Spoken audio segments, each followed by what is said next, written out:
Bunaqa turpoqdachi nima tashlasangiz ham, nima eksangiz ham hech narsa o'smaydi. O'lik turpoq. Tosh ko'p, hech qanaqa ozuqasi yo'q. Qattim.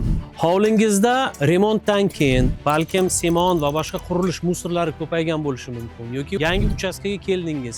Turpoq holati qanaqaligini bilmasligingiz mumkin. Yoki bo'lmasam bitta lopatkani olib agarodga chiqib bir kovlayman desangiz bo'lmayapti. Aynan shu turpoqqa hayot qaytarish maqsadida meni o'z hovlilariga odamlar chaqirishadi. Men Pyotr Plexanov va men o'lik turpoqlariga hayot qaytaraman. Agarda hovlida turpoq qattiq bo'lsa, o'zi yaxshi, lekin qattiq, kovlab bo'lmaydi.